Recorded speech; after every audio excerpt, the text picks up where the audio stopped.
नमस्कार दोस्तों, आपका अपने यूट्यूब चैनल मान्या स्टडी पॉइंट पर स्वागत है। और दोस्तों आज हम लोग सीटेट दिसंबर 2024 हिंदी भाषा एवं शिक्षा शास्त्र से संबंधित महत्वपूर्ण प्रश्नों पर चर्चा करेंगे। और दोस्तों ये सारे प्रश्न विगत वर्षों की परीक्षा में बार बार पूछे जा रहे हैं। तो दोस्तों अगर आप हमारे चैनल पर पहली बार आए हैं तो प्लीज़ आप उसको सब्सक्राइब कर लीजिए, जिससे हमारे आगे की वीडियो को मिलते रहें। तो देखते हैं दोस्तों पहला प्रश्न दोस्तों है, प्राथमिक स्तर पर बच्चों की भाषा का आकलन करने का उद्देश्य क्या है। तो पहला ऑप्शन दोस्तों उसकी पठन क्षमता का आकलन, सेकंड उसके भाषा प्रयोग की क्षमता का आकलन, थर्ड उसकी लेखन क्षमता का आकलन, फोर्थ उसकी बोलने की कुशलता का आकलन।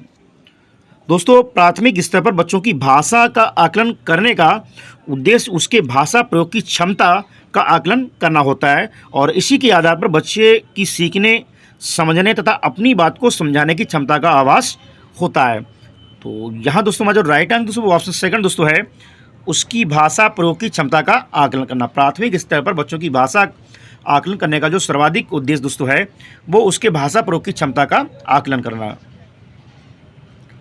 अगला है, इनमें से कौन सा भाषा का आकलन में सबसे कम प्रभावी तरीका है। तो पहला है कहानी कहना, सेकंड कहानी लिखना, थर्ड घटना वर्णन, फोर्थ श्रुतलेख। दोस्तों दिए गए सभी ऑप्शनों में भाषा आकलन में सबसे कम प्रभावी तरीका जो है श्रुतलेख है, क्योंकि इस विधि में एक व्यक्ति बोलता है तथा दूसरा सुनकर उसे लिखता है। और श्रुतलेख का प्रयोग भाषा आकलन के लिए ना होकर वर्तनी सुधारने हेतु होता है।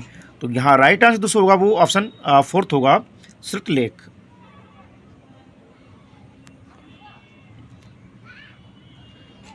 नेक्स्ट दोस्तों है, आकलन की प्रक्रिया में केवल बच्चे की क्षमताओं का आकलन नहीं होता है बल्कि शिक्षक की शिक्षण प्रक्रिया का भी आकलन होता है, ये विचार है। तो पहला दोस्तों ये पूर्णता सही है, सेकंड अंशता सही है, फोर्थ पूर्णता गलत है और फोर्थ दोस्तों है निराधार। दोस्तों आकलन की प्रक्रिया में केवल बच्चे की क्षमताओं का आकलन ना होकर शिक्षक की शिक्षण का भी आकलन होता है और ये विचार जो है पूरी तरीके से सही है। तो यहाँ दोस्तों हमारा जो राइट आंसर दोस्तों होगा वो ऑप्शन फर्स्ट दोस्तों सही है, पूर्णता सही है। अगला, रीमा ने तीसरी कक्षा में पढ़ने वाली रितिका की भाषा क्षमता, भाषा निष्पादन संबंधी क्रमिक प्रगति का ब्यौरा उसके अभिभावकों को दिया। रीमा ने किसके आधार पर यह जानकारी दी। तो पहला दोस्तों है अवलोकन, सेकंड पोर्टफोलियो, थर्ड जांच सूची और फोर्थ है लिखित परीक्षा। दोस्तों सीमा द्वारा पोर्टफोलियो के आधार पर रितिका की भाषा क्षमता, भाषा निष्पादन संबंधी क्रमिक प्रगति का ब्यौरा जो है उसके अभिभावकों को दिया गया है।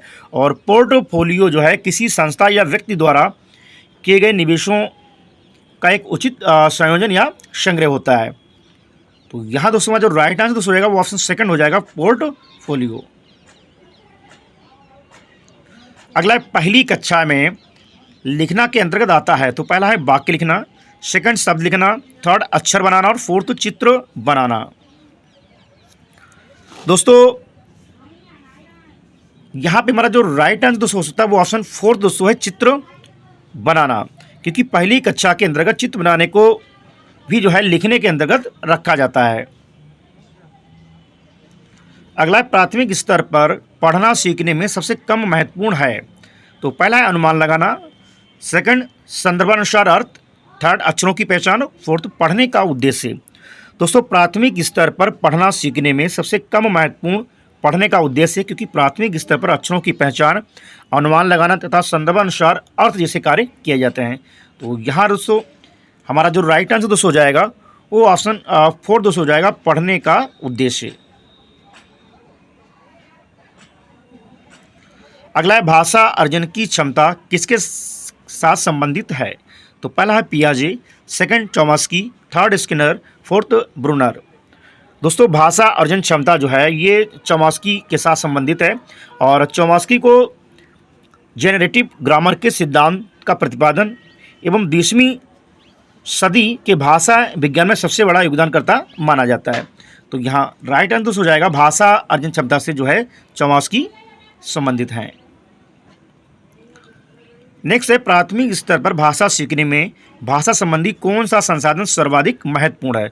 तो पहला है कंप्यूटर, सेकंड बाल साहित्य, थर्ड समाचार पत्र, फोर्थ टेलीविज़न। दोस्तों प्राथमिक स्तर पर भाषा सीखने में भाषा संबंधी बाल साहित्य जो है सबसे अधिक महत्वपूर्ण है, क्योंकि बाल साहित्य की भाषा सहज व सरल होती है।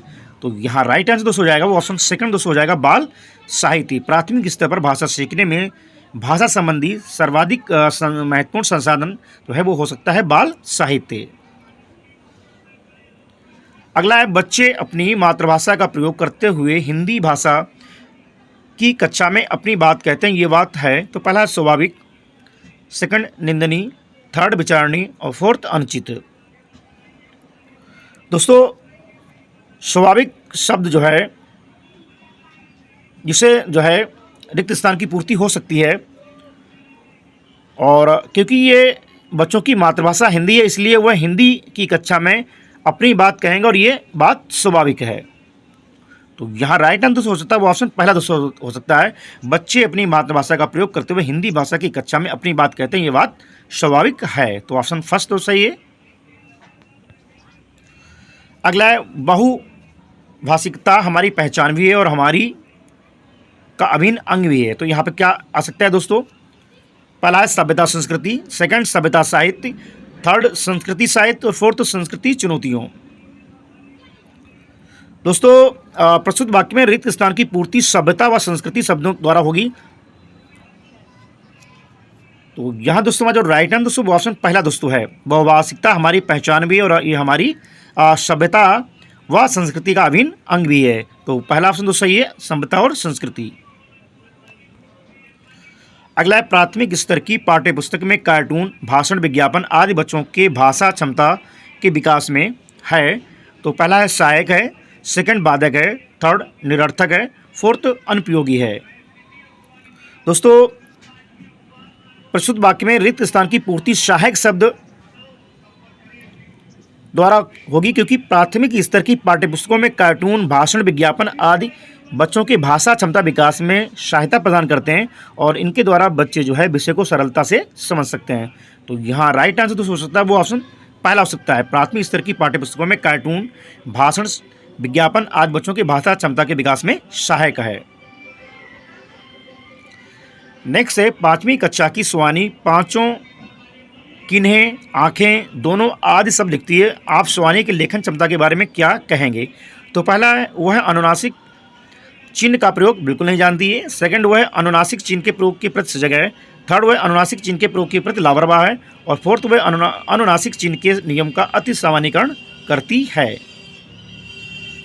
दोस्तों पांचवी कक्षा की शिवानी द्वारा लिखे गए शब्दों पांचों किन्हें, आंखें, दोनों में शिवानी की लेखन क्षमता के बारे में ये बात पता चलती है कि वह अनुनासिक चिन्ह के प्रयोग के प्रति सजग है। तो यहाँ दोस्तों जो राइट आंसर दोस्तों हो सकता है वो ऑप्शन सेकंड हो सकता है वह अनुनासिक चिन्हों के प्रति सजग है। अगला है विद्यालय में भाषा शिक्षण के लिए कोई कार्यक्रम शुरू करते समय सबसे महत्वपूर्ण क्या है।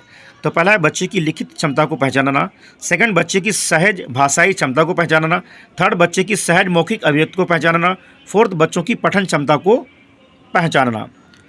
दोस्तों विद्यालय में भाषा शिक्षण के लिए कोई कार्यक्रम शुरू करते समय सबसे महत्वपूर्ण बच्चे की सहज भाषाई क्षमता को पहचानना होता है क्योंकि बच्चे की भाषाई क्षमता को आधार बनाकर जो है शिक्षण के लिए कार्यक्रम शुरू करना ये लाभप्रद हो सकता है। तो यहाँ राइट आंसर दोस्तों है ऑप्शन सेकंड बच्चे की सहज भाषाई क्षमता को पहचानना। अगला है कई बार बच्चे जब स्कूल आते हैं तो 2 या 3 भाषाओं को और बोलने की क्षमता से लैस होते हैं। तो पहला है पढ़ने, सेकंड लिखने, थर्ड रटने, फोर्थ समझने। दोस्तों प्रस्तुत वाक्य में रिक्त स्थान की पूर्ति समझने शब्द द्वारा होगी क्योंकि अन्य सभी विकल्प वाक्य की पूर्ति है तो तर्कसंगत प्रतीत नहीं हो रहे हैं। तो यहाँ पे दोस्तों जो राइट दोस्तों आंसर हो सकता है वो हमारा ऑप्शन फोर्थ हो सकता है समझने में। कई बार बच्चे जब स्कूल से आते हैं तो 2 या 3 भाषाओं को समझने और बोलने की क्षमता से लेस होते हैं। तो ऑप्शन फोर्थ सही है। और लास्ट क्वेश्चन दोस्तों है किसी विषय को सीखने का मतलब उसकी डेस को सीखना, उसकी को सीखना। तो यहाँ दोस्तों जो राइट आंसर हो सकता है वो हमारा ऑप्शन थर्ड हो सकता है अवधारणाओं और शब्दावली। दोस्तों किसी विषय को सीखने का तात्पर्य उसकी अवधारणाओं को सीखना, उसकी शब्दावली को सीखना सबसे ज़्यादा आवश्यक है। तो यहाँ दोस्तों जो राइट आंसर हो सकता है वो ऑप्शन थर्ड है अवधारणाओं और शब्दावली को, किसी विषय को सीखने का मतलब उसकी अवधारणाओं को सीखना और उसकी शब्दावली को सीखना होता है। तो दोस्तों ये थे हिंदी भाषा एवं शिक्षा शास्त्र के महत्वपूर्ण प्रश्न जो आने वाले सीटेट एग्जाम के लिए काफ़ी लाभप्रद होंगे। अगर दोस्तों आपको हमारा वीडियो अच्छा लगा तो वीडियो को लाइक कीजिए, शेयर कीजिए, चैनल को सब्सक्राइब कीजिए। मिलते हैं दोस्तों नेक्स्ट वीडियो में। Thank you.